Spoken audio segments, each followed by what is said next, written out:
সামনে ইলেকশন আসছে। ইলেকশন নিয়ে একটা শিক্ষণীয় গল্প যান সগলির উপকারে আসে। হযরত ওমর রাদিয়াল্লাহু শাসন আমলে উনি একদিন বের হয়ে পুরো এলাকা হাঁটে হাঁটে ঘুরিচ্ছে দেখার জন্য কে কি করিচ্ছে, কে ক্যাঙ্কা আছে। কিছু দূর যায় দেখে একটা কুড়ে ঘরের পাশে একটা মহিলা রান্না করিচ্ছে আর পাশে দুই ছোল খুব কান দিচ্ছে। তো ওই মহিলার কাছে যা ওমর রাদিয়াল্লাহু করছে, কি ব্যাপার, তোমার বাচ্চা কান দিচ্ছে কৃষক? তখন ওই মহিলা কয়, আমার এই দুই বাচ্চা 3 দিন ধরে কিছু খায়নি, ক্ষুধার জ্বালায় কান দিচ্ছে। তা তুমি কি রান্না করিচ্ছ? ওই মহিলা কয়, আমি কিছুই রান্না করিচ্ছি না, পানি গরম করে এমনি লাড়কি দিয়ে লাড়িচ্ছি।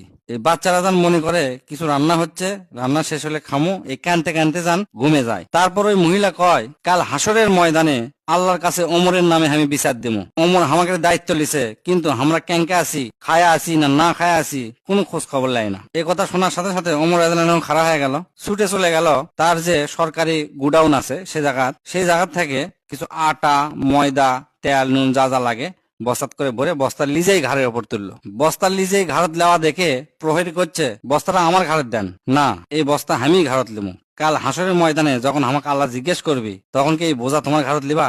কখনোই লিবা না, অতএব আমি লিয়ে যাবো। পরে ওই বস্তা লিজেই ঘাড়ত করে লিয়ে ওই মহিলার বাড়ির যা লিজে রান্না করে ওই দুই বাচ্চা লিজেই খাওয়াছে। খাওয়ান শেষ হওয়ার পরে তখন ওমর রাদিয়াল্লাহু ওই মহিলা কইলো, তুমি আল্লাহর কাছে হাসরের ময়দানে ওমরের নামে বিচার দিও না, তাকে মাফ করে দিও। ওমর অবুঝ মানুষ, সে বুঝতে পারেনি। তুমি যদি হাসরের ময়দানে বিচার দাও তাহলে ওমর রাদিয়াল্লাহু কোনো জবাব দিবার পারবি না। ওমর ভুল করছে, তুমি মাফ করে দিও। তাহলে চিন্তা কর, যে লোক দুনিয়ার অর্ধেক শাসন করছে, ইসলামের দ্বিতীয় খলিফা, সেই লোক সামান্য ছোট্ট একটা মহিলার কাছে এভাবে ক্ষমা চাচ্ছে। সেই একজন মহিলার বিচারের জবাব দিতে পারবি না সেই জন্য। আর আমাদের দেশের দেখ, সগলি মেম্বার হওয়ার জন্য বসে আছে, চেয়ারম্যান হওয়ার জন্য বসে আছে, এমপি হওয়ার জন্য বসে আছে, মন্ত্রী হওয়ার জন্য বসে আছে, কিন্তু তাকে আসল কাম কি সেটাই তারা জানে না। এই ক্ষমতা পাওয়ার পর তাকে কি কাজ করা লাগবে, আল্লাহর কাছে যা কি জবাব দিবি, এই চিন্তাই মাথার মধ্যে নাই। তাকে সগলি খালি ক্ষমতা নেওয়ার জন্য বসে আছে। তাই সাবধান থাকেন, আল্লাহ কিন্তু সব হিসাব বুঝে নিবি।